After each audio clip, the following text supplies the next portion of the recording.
I remember the precise moment I ceased being her husband and became her shadow. She stood by the kitchen sink, her back to me, rinsing a plate with a kind of casual detachment that dripped louder than the faucet. Her voice was light, too light, almost rehearsed. "It's just dinner with my ex," she said. "We have a lot to talk about. Stop being so controlling." My coffee cooled in my hand, but my pulse did not. I didn't argue.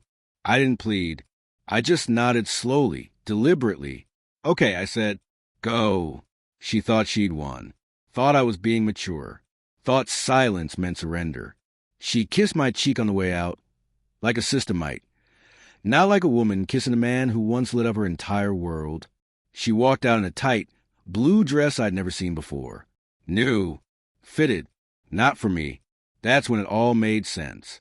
The late-night texts she shielded with a sudden phone tilt. The long, silent showers.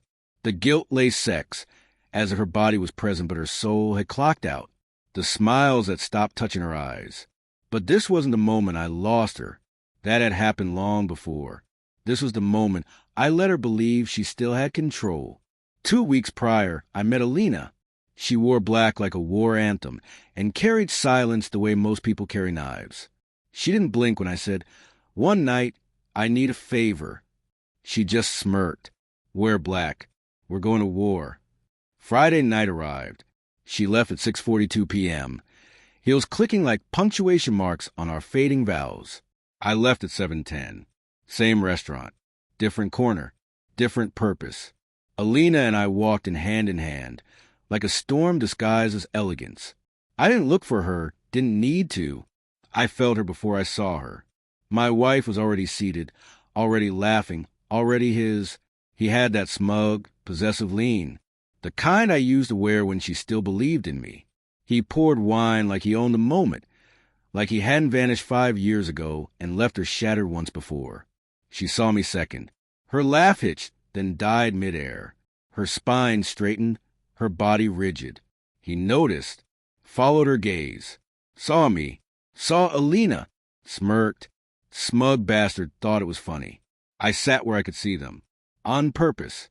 Alina leaned in, whispered with a velvet edge. She's shaking. "Good," I replied. "I ordered steak. Rare." Alina giggled like we were on a first date, carefree and detached. I didn't spare my wife a glance, but I could feel her unraveling from across the room. Her laughter thinned. Her voice grew quiet. She kept glancing over. Stealing looks like guilt might spill from her eyes if she blinked too long. 10 minutes later, she excused herself. No, she fled to the bathroom. She didn't come back for 32 minutes. Long enough for her ex to check his watch 3 times. Long enough for him to grow irritated.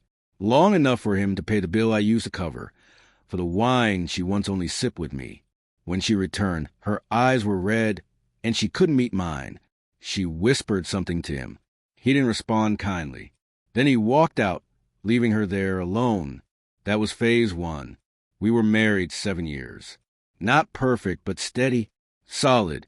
Built a life, a home. We spoke of children, of growing old. I had been her anchor during every breakdown, every job she lost, every 3 a.m. spiral of self-doubt. She was mine until one day she wasn't. Until validation from a ghost meant more than devotion from a man who never left. 3 weeks before that dinner, I found the messages. She left her laptop open. A rookie mistake. They'd been texting for 3 months. "Can't stop thinking about you. He doesn't see me like you did. Dinner sometime?" She said no at first. Then maybe. Then yes. I didn't confront her. I let the lie mature. Let it rot sweet and soft. I took screenshots, call logs, GPS pings.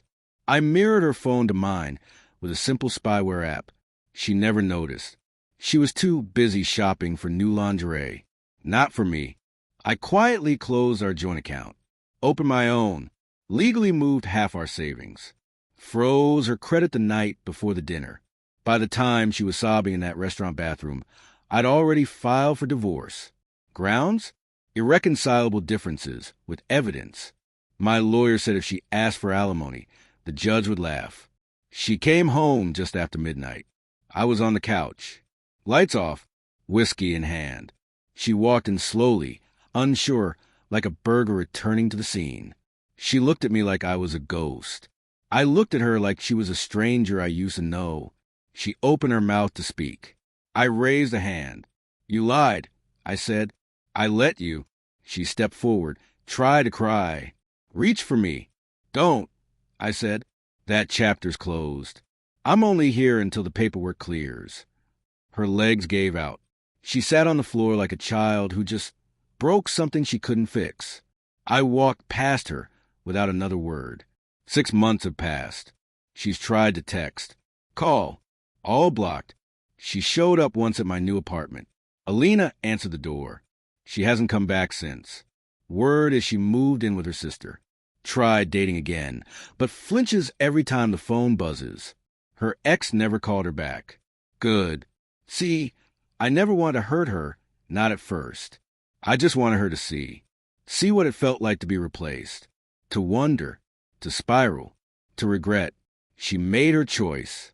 I just turned the mirror around, and when she looked into it, she finally saw herself. That's the cruel poetry of betrayal. It doesn't just teach you who someone else is. It shows you exactly who you are. And me? I'm the man who smiled across a crowded restaurant while my wife choked on the taste of her own decisions and never said a word.